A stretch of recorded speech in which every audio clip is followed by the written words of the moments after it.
February 28th, 2026, 3:17 in the morning.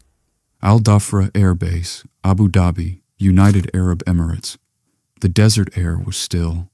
Inside the hardened concrete revetments lining the southwestern perimeter of the largest American air combat hub in the Gulf, 7 F-35 Lightning IIs sat in their designated parking spots, engines cold, navigation lights dark, their angular stealth skins gleaming faintly under the amber glow of runway lighting. Each one represented $82 million of the most advanced aerospace engineering the United States had ever produced.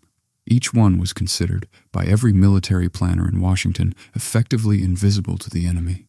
Brigadier General David Harwick, deputy commander of the 381st Expeditionary Wing, was finishing his fourth cup of coffee in the operations center when his intelligence officer dropped a single printed sheet on his desk.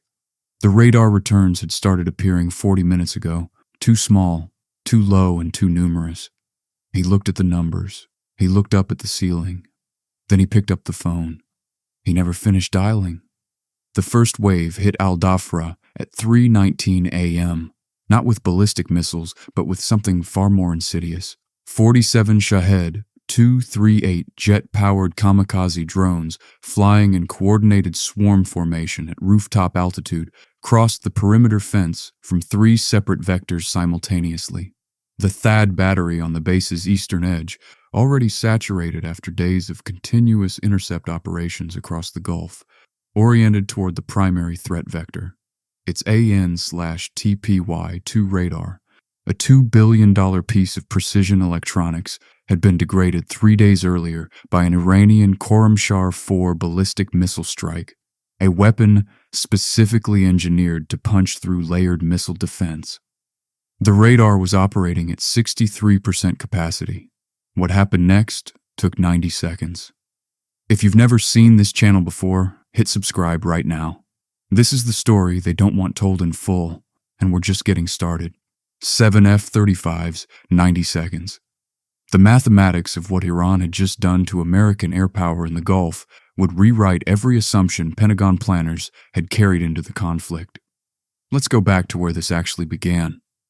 On the evening of February 27th, 2026, American and Israeli aircraft conducted the opening strikes of what Washington called Operation Epic Fury, a coordinated campaign designed to systematically dismantle Iran's ballistic missile infrastructure, its nuclear program, and its command and control architecture in a single devastating series of blows. F-35 is from the Israeli Air Force, penetrated Iranian airspace with near-complete impunity, exploiting stealth geometry and electronic warfare to neutralize Iran's S-300 batteries before radar operators even understood what was happening.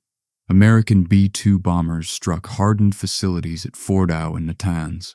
The opening salvo was precise, overwhelming, and strategically brilliant. Iran's Supreme National Security Council met in emergency session within the hour. What emerged from that meeting was not panic.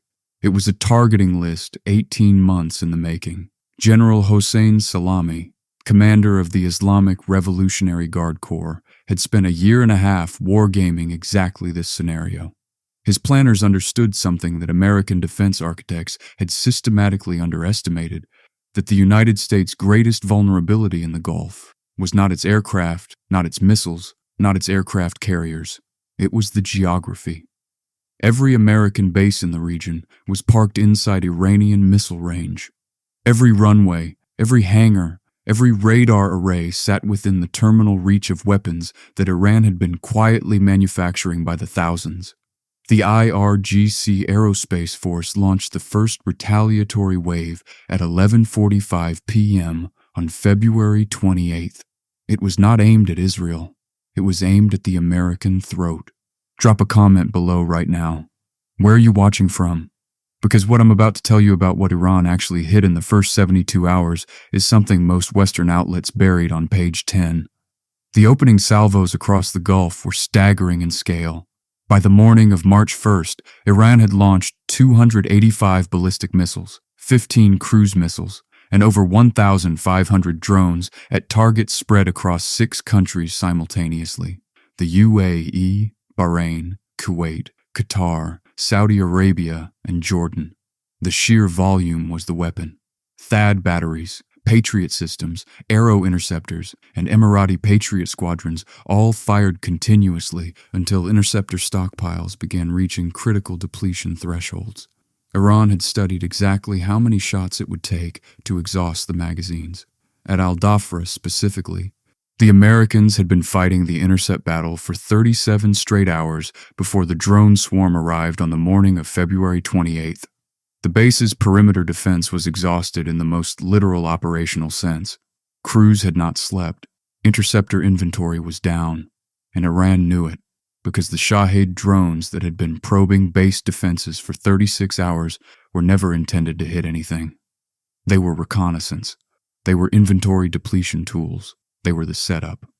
When the 47 jet-powered Shaheds arrived in that final coordinated strike, they came in 3 columns from 3 directions. 8 of them were intercepted by CIWS point defense guns. 6 more were brought down by shoulder-fired man-pads operated by base security teams. The remaining 33 penetrated the perimeter and executed their strike packages with terrifying precision. 7 F-35 Lightning IIs burned on the ramp at Al-Dhafra Air Base. Now understand what that means in the context of American air doctrine. The F-35 is not just an airplane. It is the central nervous system of America's entire integrated air combat network in the region. It carries the MADL data link that allows every ship, every ground battery, and every airborne asset to share targeting data in real time. It carries the AN/ASQ-239 electronic warfare suite that degrades enemy radar before missiles are even fired. It is simultaneously a fighter, a sensor, an electronic warfare platform, and a command node. Losing 7 of them in 90 seconds at a single base was not just a monetary loss of $574 million. It was a hole torn in the entire intelligence architecture of American operations over Iran. The satellite imagery released 2 days later showed the damage in clinical clarity. 3 hardened revetments on the southwestern ramp reduced to smoldering concrete shells. 2 hangars collapsed inward from secondary explosions as fuel and ordnance cooked off inside. A crater estimated at 15 meters across near the operations center, consistent with the terminal impact of a Khorramshahr 4 medium-range ballistic missile that had apparently slipped through the degraded radar coverage and hit the most sensitive real estate on the entire base. Defense analysts studying the before and after photos described what they saw in one word: unprecedented. What time are you watching this? Drop it in the comments, because I want to know who's up late going down this rabbit hole with me. Now here's where the story takes the turn that genuinely shocked every foreign policy desk in every capital on the planet. On March 3rd, 2026, His Highness Sheikh Mohammed bin Zayed Al Nahyan, President of the United Arab Emirates, convened an emergency session of the Supreme Council.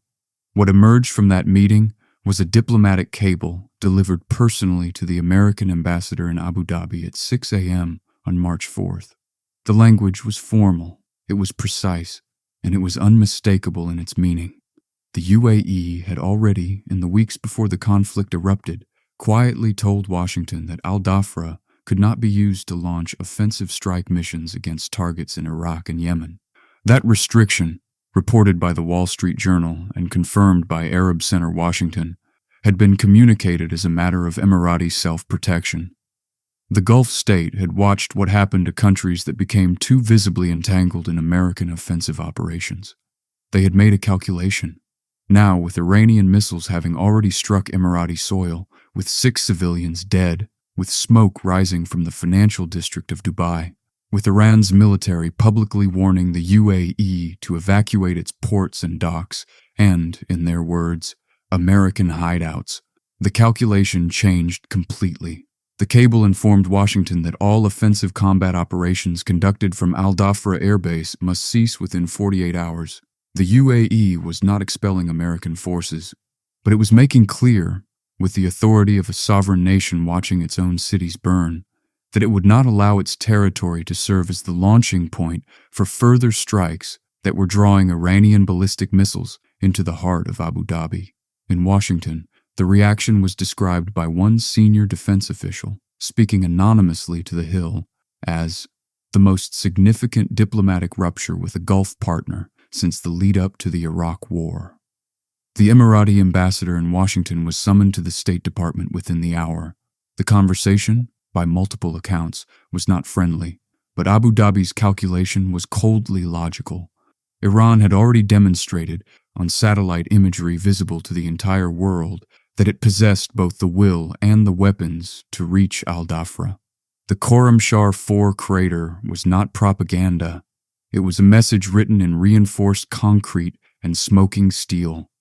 The UAE had intercepted more than 1,700 projectiles since the war began, more than any other country in the region. Its Patriot batteries and THAAD systems had performed extraordinary feats of defensive combat, but the math had limits. Every intercepted missile consumed a replacement cost interceptor. Every saturation wave pushed defensive stockpiles closer to zero. Sheikh Mohammed's government had a simple question for Washington. How many more waves was the United States prepared to absorb on Emirati soil before the math ran out entirely? Pause for a second. If this is hitting different than what you've been seeing in mainstream coverage, smash that like button and tell a friend. This is the context that actually matters. The 48-hour window was not empty theater. Within hours of the cable reaching Washington, U.S. Central Command began the quiet, operational reshuffling that the situation demanded. Strike packages that had been launching from Al-Dhafra began routing through Muwafaq Salti Air Base in Jordan and the massive Al Udeid installation in Qatar, though Al Udeid itself had taken a $1 billion hit when an Iranian missile struck its AN/F-P-132 early warning radar on the first day of the conflict.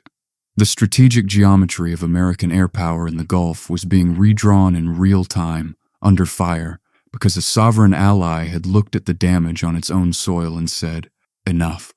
And here is what made the UAE's position uniquely devastating for American operational planning. Al-Dhafra was not a secondary base. It was the hub.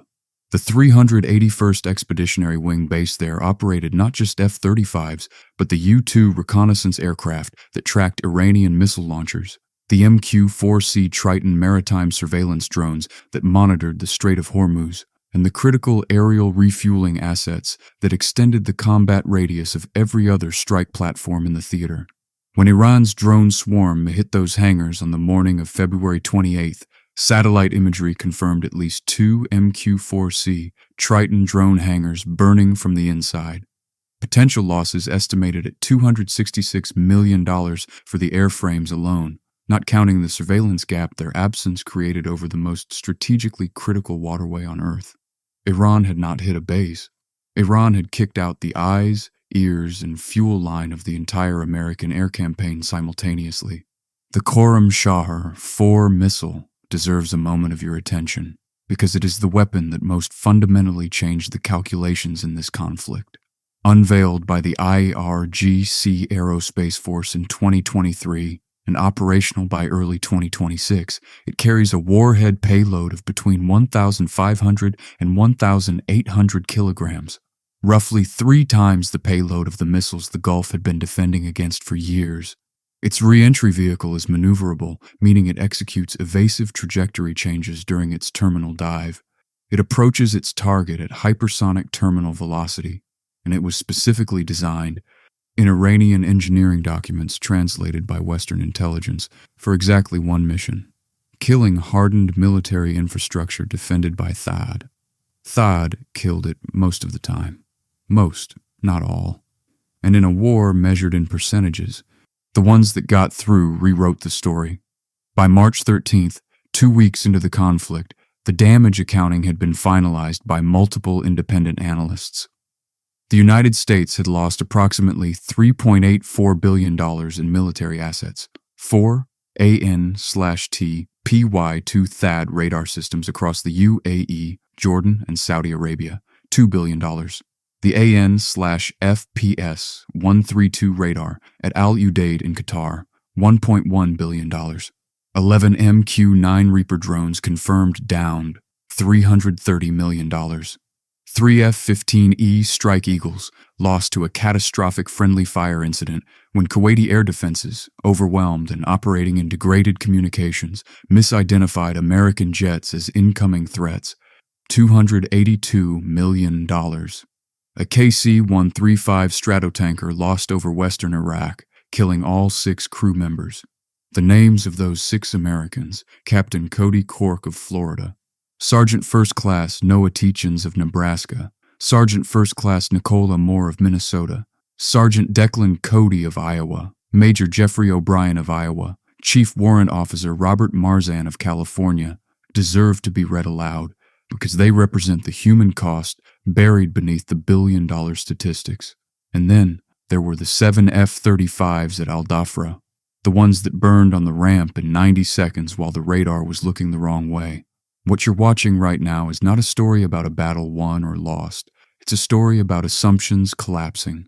The United States military entered this conflict with a doctrine built on air dominance, the belief that stealth, precision, and technological superiority would insulate American power projection from meaningful attrition.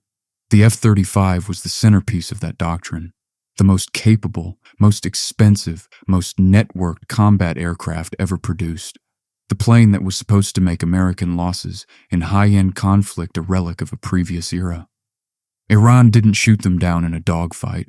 Iran didn't find a radar frequency that cracked the stealth coating. Iran didn't field some secret electromagnetic wonder weapon. Iran used arithmetic. 47 drones that cost less than $200,000 apiece destroyed 7 aircraft that cost $82 million each. The economics of that exchange, one side spending $9.4 million to destroy $574 million of enemy capability, represent a strategic concept the American defense establishment has been quietly terrified of since the drone proliferation accelerated after 2020. February 28th, 2026 was the night that terror became reality. Comment below. Do you think the U.S. doctrine was fundamentally miscalculated, or was this just bad luck at the wrong base on the wrong night? I read every comment on this channel. The UAE ultimatum didn't make front pages in America. It was buried under casualty counts and Trump's statements about obliterating Karg Island. But in Abu Dhabi, Riyadh, Doha, and every other Gulf capital watching what Iranian missiles were doing to the landscape of their neighborhood, it was the loudest possible signal. The implicit contract that had governed American military presence in the Gulf for 30 years, we provide the protection, you provide the real estate, had reached its moment of renegotiation. The UAE was not abandoning America, but it was serving notice that sovereign self-interest had its own gravity. And Iran had calculated that this fracturing of coalition confidence was worth as much as any individual military target it had struck.